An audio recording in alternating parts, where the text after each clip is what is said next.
Hello, everybody. Welcome back to the Press Play Lifestyle Inspired podcast, where we do interviews with interesting and inspiring people like my new friend Andrew here to help our listeners, that's you, find the resources, tools, and support you need to be your best inspired self. And I think I hear some echo. Do you hear that too, Andrew? Not too bad on my side, no. All right. Well, if we keep echoing, I might have to fix that. Okay.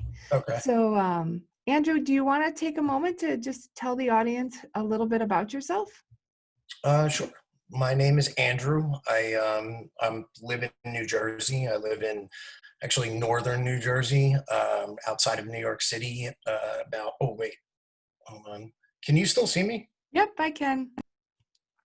Okay, now you're brighter. Reason, yeah, for some reason you went off the screen, but there we go. Now I can see it. Sorry, but yes, I'm Andrew. I'm about 15 minutes outside of New York City in Bergen County, New Jersey. I'm an author. I wrote the book Such Unfortunates. I wrote it. It's based on my life experience. I wanted to help people avoid similar things that I've been through.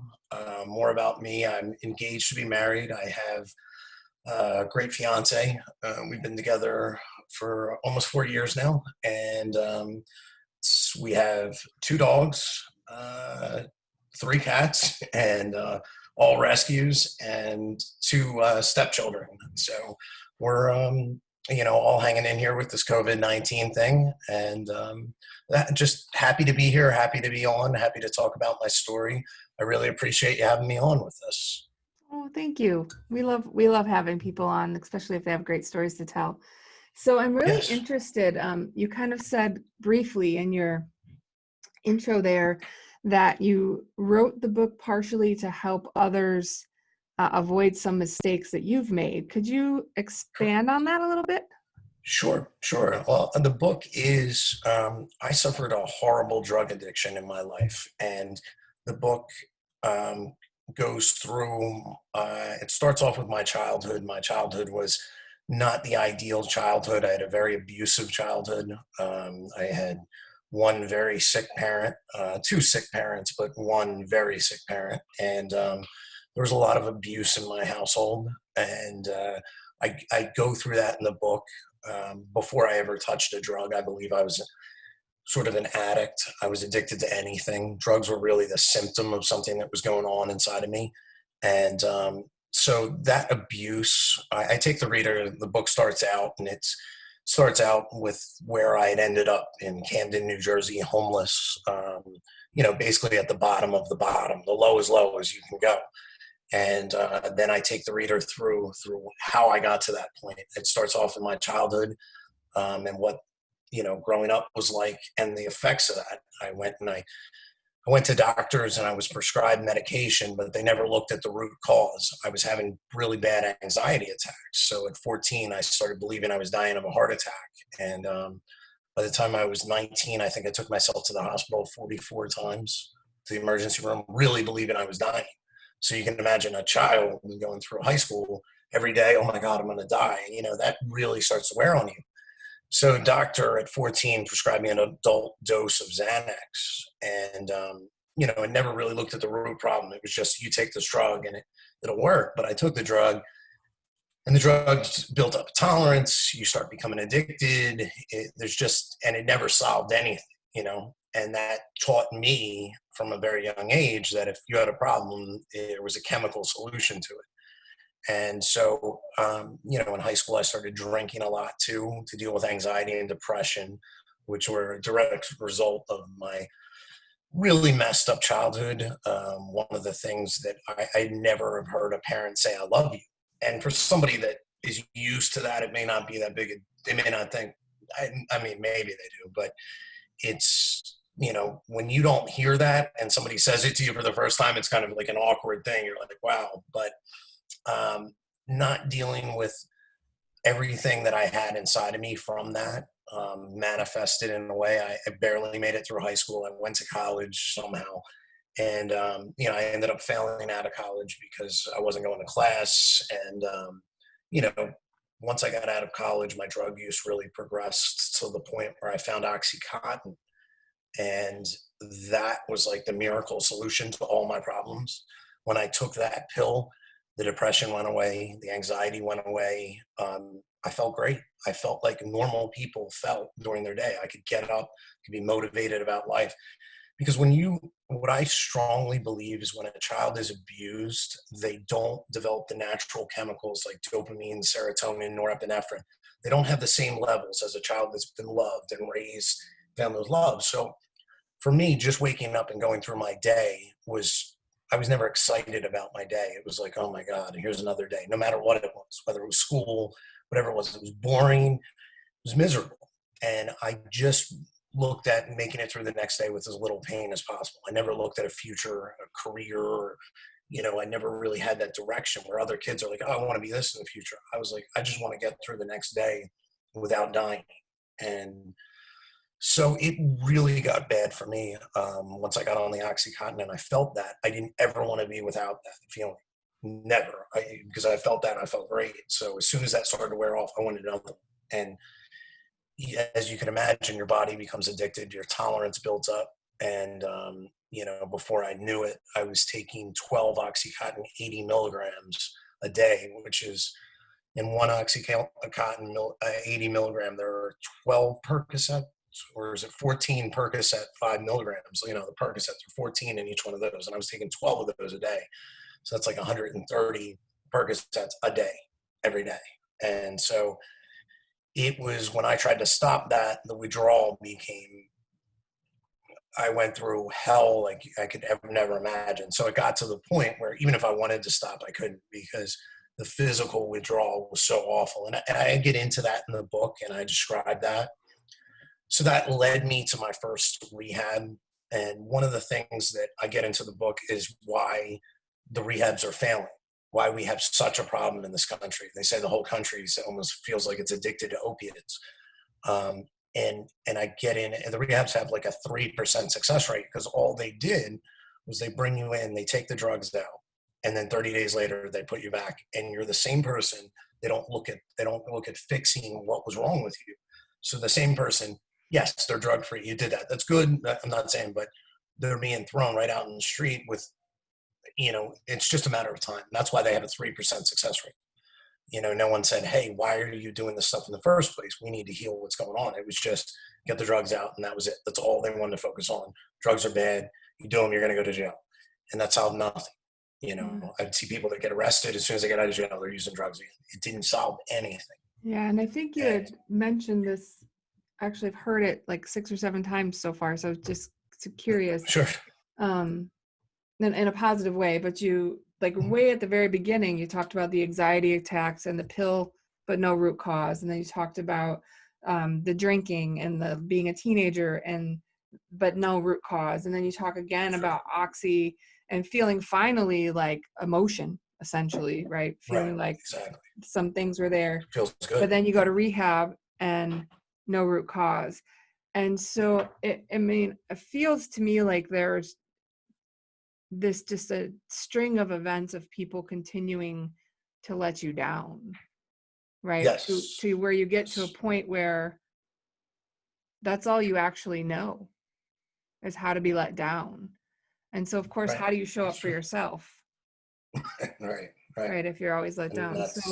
So did you get to the, like, is the root cause like another bunch of rehab visits later? Yes. How did you get to the root cause? Like, was that less pills, more pills, therapy, great wife, dogs? What happened? Right. What ended up happening was it was a bunch of rehabs later. Like, I had to get to the point, you'll see in the book, where I ended up switching from Oxycontin to heroin because it was cheaper. It's the same thing. People hear the word heroin and they think, oh my God, but it's the exact same thing. And I ended up on the streets, homeless, without, like, I really was at the point where I was just gonna die. There was just no way around it. I had actually died. I'd overdosed a few times and had to be brought back, and I had almost froze to death one night. So, and I get into that in the book. But they say there's 3 ends to addiction: the jails, institutions, and death. And I had been to all of them. And so there was just a matter of time before I was going to die. And in the book, these people who I consider them angels, and I'm still in contact with everyone except one today. And I wish I could contact her. But while I was homeless, a woman who worked at a hospital near me came to me and tried to help me. And it was amazing. And I still get chills when I think about it. This woman knew nothing about my story, knew nothing about anything. And she came to me and I'm a homeless guy in Camden, New Jersey, the worst city in the world. And this woman was not afraid to come up to me, anything. She said to me, I wanted to tell you something. I was an alcoholic. She said, I was abused by my father, and you have to forgive the person who abused you, not for them, but for you. And I was like, and she didn't know anything about me. I was just like, and it was a realization that I just was like, wow. And then two other people, one I can mention is, Kelly Ripa, the talk show host. Yeah. Her father actually helped me out. And we're still friends to this day on Facebook. We talk every day. He helped me get into treatment. And it was really nice. He's a great man, and he does a lot for a lot of people. So he really is an awesome man. We talk almost every day now. So it's and he's been real proud of the book and everything. So he's been a big supporter of mine since then. And so I ended up going to North Jersey into treatment, and I don't want to give too much away, but basically one other person, the person I'm engaged to right now, was the first person that really showed unconditional love in my life, which I had never had before, and sort of inspired me through her to talking about what was wrong with me. And until I got to talking about stuff that I swore I would never talk about, I was going to take it to my grave, and that was it. And just when you're a kid and you deal with something that's happened to you, it's just, you don't want to talk about that. And I swore I would never do it, but I did. And it wasn't until talking about that I was able to really heal. So it was a combination of getting that out, being honest and telling everything to another person, and then working on that, getting someone to love me, just for me. There's no other reason, nothing on, outside. You have to, you know, it was just, and being in the right place, I'd say, at the right time to get help from the right people. I went to a long-term treatment center, and when I got out of there, it was difficult, but I did it. And eventually, after a couple of years, I was inspired to write the book because my friend's mom had asked me. She said, her son had died, her son had overdosed, and she wanted to know more about it. And she came to me, and after talking to me, she was like, I wish I had spoke to you before he had passed away. But she's like, I feel so much better after talking to you. She's like, you could help so many people out if you just shared your experience. And so I was like, you know what, book. Because when I was in rehab, I actually wrote a couple of paragraphs, and a woman that ran the rehab was like, this stuff is awesome, you should write a book. So and then a bunch of people told me I could never write a book. They said everyone says they're going to, and they never do it. It's too hard. And I was like, all right, I'm doing it. Yeah. And so Now I I'm sat doing down, it. I did it. Tell me I can't. Yes, now I'm absolutely doing it. And so that's basically the book in a nutshell. And I wanted other people to see that if someone as bad as me could make it, they could make it. Yeah. Yeah. So That's a beautiful story of healing, right? Right. yes. I mean, Yeah. and it does show. I mean, one thing I related to that you said, and I would say it's slightly different from my perspective.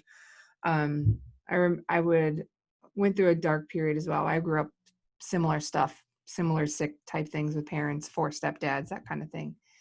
And Okay. I remember people would say, "How you doing?" And my self-defense mechanisms is kind of pretending I was being funny, but I'd say, "Hey, I didn't jump today," but I actually Right. meant it. Like, Right. like Right. the day Right. went well because Sure. I'm here, didn't jump, you know. Right. Um, and when other people were like I was living for the day to end so that I could sleep and start Right. over the next day. Um, and luckily I didn't have to go through the addiction in the way that you're talking about, but you did pinpoint something I hope the listeners heard, and if not, I'd like you to expand on it if you can. Sure. But Sure. addiction, when you grow up in kind of that fractured way or broken kind of way, even if you're younger or you don't go to opioids or you don't go to oxy, it's almost as if you have an addiction to fill in a blank. It's like the poo-poo platter of Sure. addictions. It can be Absolutely. sex, it's drugs, Food, it's sex, gambling, anything. gambling, high risk, high, because it's almost Just the gets you only outside of way. yourself. Yeah. Yeah. Yeah. And that's absolutely, And I got you know, really blessed and I'm still thankful, but I got addicted to books. So I like would read a whole book every day, like thick, huge books, really. positive outcomes, right? I Yeah. was able, but Sure. just as likely it could have gone any other way, Any other way.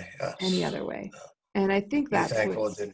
huge important, right? To just like careful when you're judging, be more curious because a lot of And other a lot of people, people have said that after reading my book, have said the same thing.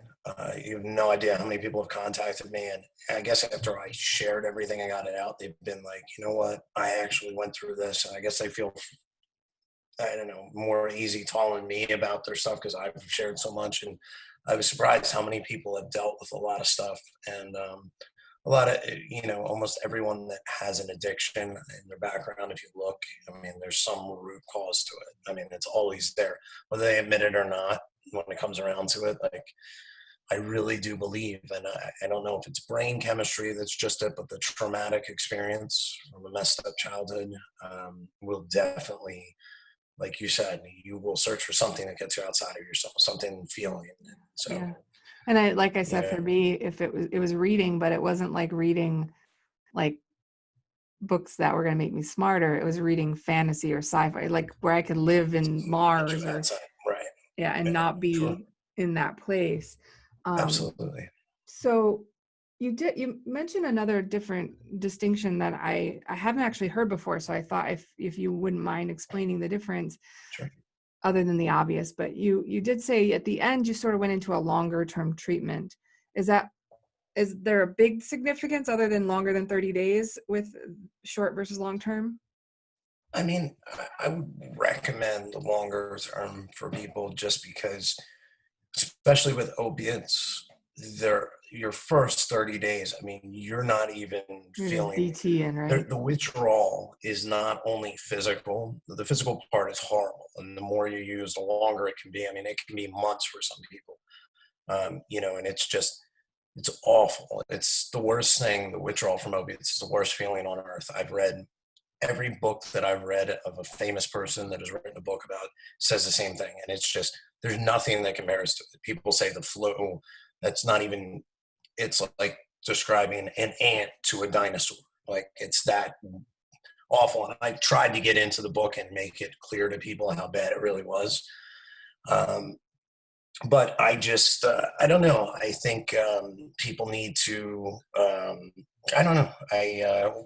I forgot. I lost my train of thought when we Yeah, were so I'll coming come back back. there. So the question was, and I think you did answer it actually, was, is there kind of, other than the duration, is there a difference between the short term and long term facility? It's just, I think it gives more time, like basically what I was saying, it gives more time because you're taking in 30 days, your brain isn't, you're getting out of there and you're still craving and if you can get 6 months in a treatment center, that's when your brain starts to heal, and that's much better chance if you get out of there because you're in sort of a safe space, when they're in there.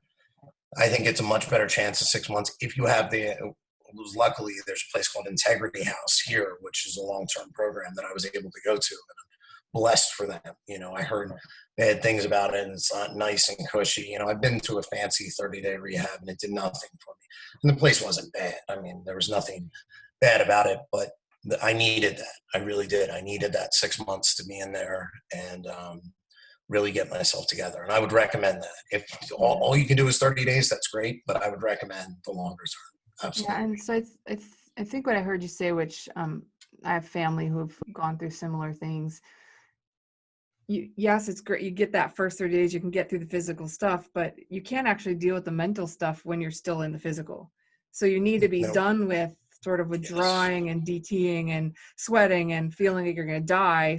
You can't deal with mental stuff when you're no, worried about dying, right? absolutely not. Right, So you need exactly. that next That step to get over physical stuff. Once you get over the physical stuff, be supported in a physically stable place with the mental Right. instability, and then kind of move from there. Is that sort of Exactly. what went better The for you? 30 days was modeled around alcohol, which, in a week after stopping drinking, you're back there mentally where you really were. Actually, and people at 4 days are back, but with opiates, it's such a longer thing. It's such a more drawn out, extended, awful, it's not, you're not in reality. So it's Yeah. really, your serotonin's not there.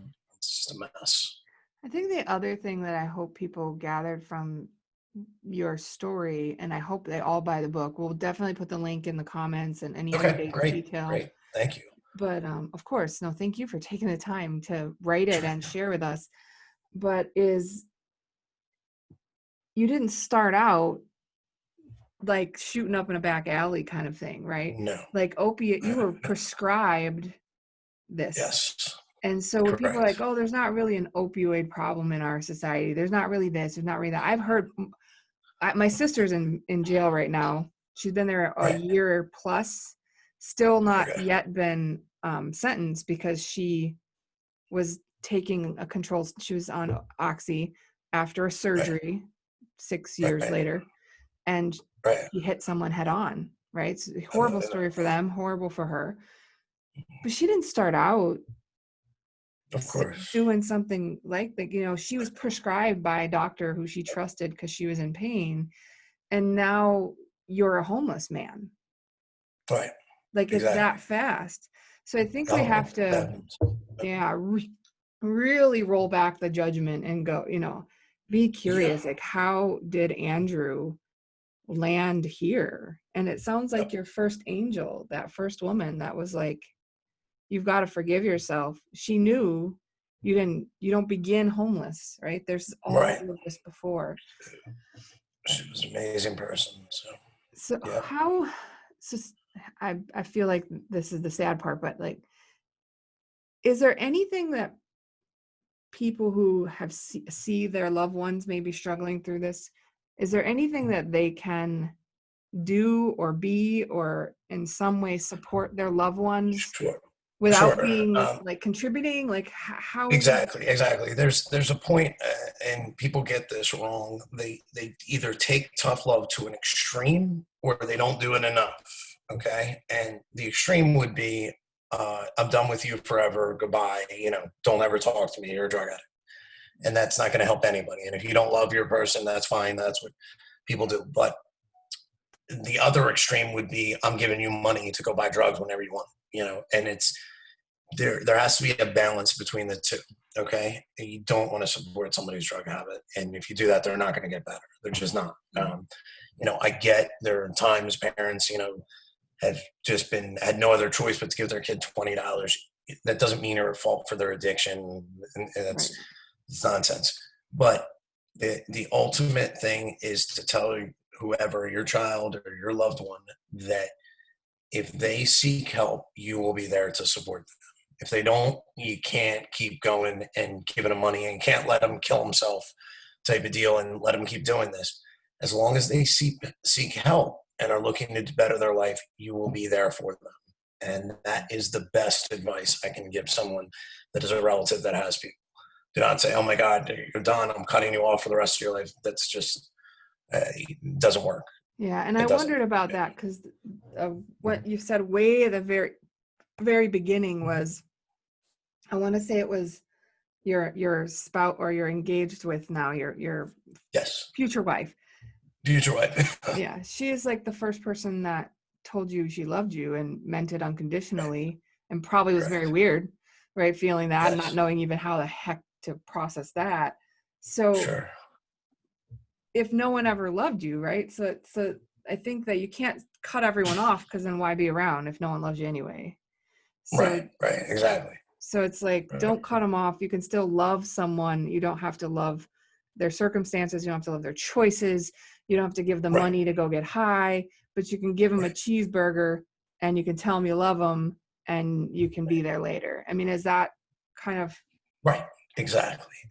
That's, and you want them to feel like if they do the right thing, then they have your support. Not that, no matter what they do, you're done with them forever. But if they do the right thing, it's an incentive for them to get better. So no one's going to get better until they want to. If they don't want to get better, you can put them in, you can spend $1 million on the nicest rehab and they're going to walk out of there and get high. It's just the truth. Yeah. So there has to either be enough pain or enough motivation or the healing. But most people won't get to that. I'm going to share and I'm going to heal unless there is pain. Pain's a great motivator. It really is, sadly. Yeah, it But was also, it sounds like it was a great motivator to stay an addict too, because withdrawal, oh yeah, you said, is literally absolutely. the worst thing Yep. you've ever been through in your life. We're Yes. more apt to get away from pain than we are to go toward pleasure. Oh, How do you absolutely. not, how do you not, how do you make it through that at all without support? In the book, I took a hammer and broke my hand to get painkillers when I was in withdrawal. So, Because it hurt less. Yeah. Oh, oh, a lot less. I mean, could you imagine smashing your hand with a hammer? Like now, I'm like, it's crazy. But in that point, because I had gone to an ER and they said, if you don't have broken bones, we're not giving you any painkillers. So I said, all right, all I'm right. back. Well, we'll solve that problem. That's all right. And that's how crazy. So just to give you an idea of how bad withdrawal is, and especially when you've been at that point and using that much. If somebody takes it for a week and stops, they may feel a little uncomfortable. They're like, oh, it wasn't that bad. But imagine doing what you took in a week, I take in 3 minutes. I take 100 times that a day for years and stopping. Yeah. So I think the And other now, thing we could caution people too is, I've had this family members as well, where they're all of a sudden now we're worried about opioid addiction, which is good, but then they cut them off. right, Like they take away the 500% that you're doing right and say, okay, you can have like this. They're still all going to right. go through all these major withdrawals, and I think that's when That's desperate. not the right solution either. Just Right. cutting someone right off is crazy. Yeah. That's horrible. That's going to send someone to go get heroin. And Right. you should never just, oh, so we don't, and doctors are doing that now. They don't want to get prosecuted. So the patient comes in, I can't give you any more. Take some Tylenol. Like, Yeah. I made all this money off you and got all this from Purdue, sent me all this extra money for writing OxyContin, but now who cares about you? Yeah. So this, They swear to do no harm, but leaving someone like that is one of the worst things you can imagine. If you knew what withdrawal, and I tend to believe a doctor has an idea, just being a medical doctor. But, I've seen some doctors that are great and some that are awful. I mean, yeah. just should not have a medical license. Yeah. They're Well, there's drug good dealers people with and a medical awful license. people, right? There's good people It's and true. bad people in every Yep. profession.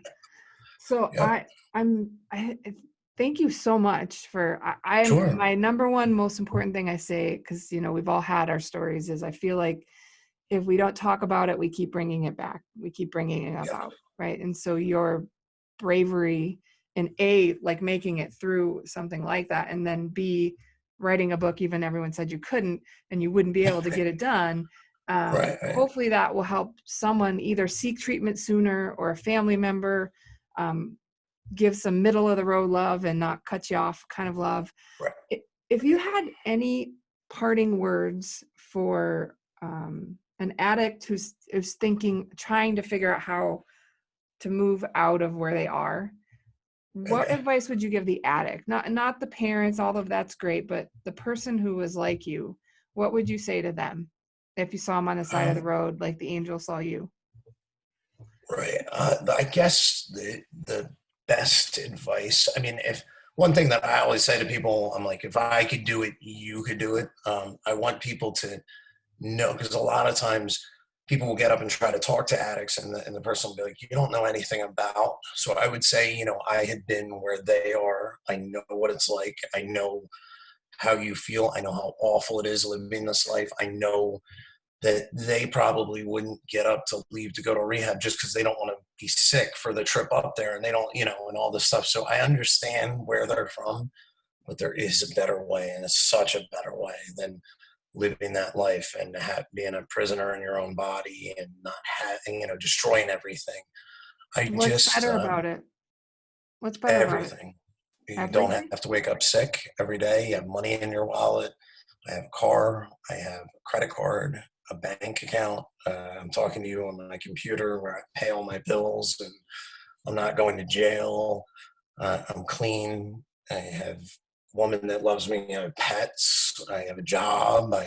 All these things that I took for granted in life, always, I never appreciated. Now, just having money in my wallet and waking up not sick, I'm like, this is awesome. Like, even my fiance is like, you're so happy about the littlest things, because I am. I appreciate that stuff. Like, just having heat when you've lived without heat in the winter, and I really almost, I got what's that called when you Hypothermia? freeze? Hypothermia? Hypothermia, yep, and pneumonia at the same time, being in an abandoned house, sleeping in the snow. So I just having heat is like the blessing. So there's so much that I appreciate, and that's my goal, is to start a foundation. I'm trying to do it right now. I have a GoFundMe page. If you search "Such Unfortunates," you'll see there's a GoFundMe. I was doing a radio interview in Seattle, and the host was like, "What's your idea for this rehab?" And I told him I want to start a rehab that's half an animal shelter. I believe animals have a huge healing impact on addicts, because addiction is such a selfish disease. Um, and so the addicts would help with the animals, would be like therapy towards them, because they would have to give, and the love they get back from the animal is so healing. So that would not be the only part of it, but I want to have it double as a no-kill animal shelter. And I would want one in every state if I could, but I'm just trying to start the first one. So I have the whole idea up on GoFundMe. So a few people have donated, so it's nice. And Yeah. I'm Well, giving a percentage of the book's proceeds to it. make sure you So share with us. I don't have the GoFundMe piece, but we actually will put you out on Facebook, YouTube, and on our podcast, and we great. can put your GoFundMe information in there as well if that's something Okay, you'd I'll like share. us I'll to send do. it to you in the email. I'll send it to you. But yeah, I Wonderful. appreciate that. That's sweet. So we've slowly got there, a few dollars. I got a little bit more from the book, but Yeah, it's I good. would love to get there. I'd love to have, I believe I do everything that I saw was that people did right and more, and the stuff they were doing wrong in the rehabs, I take that out. So Yeah. Well, I you've been really think there, I could right? help a lot of people, You've been there. and You've been there. animals. So I love it. Well, Andrew, thank you so very much for your time. I'm sorry we ran a little long, but it was just a no, very sorry. compelling story. Yes. And we'll make sure to put all your information in the show notes. And thank you so much again for taking your time today. Thank you very much. And if you just let people know, the book is Such Unfortunates by Andrew Mann, and it's on Amazon. Thank you Wonderful. very much. I Thank you. appreciate it. All right. It was very nice talking with you. Bye. Bye now.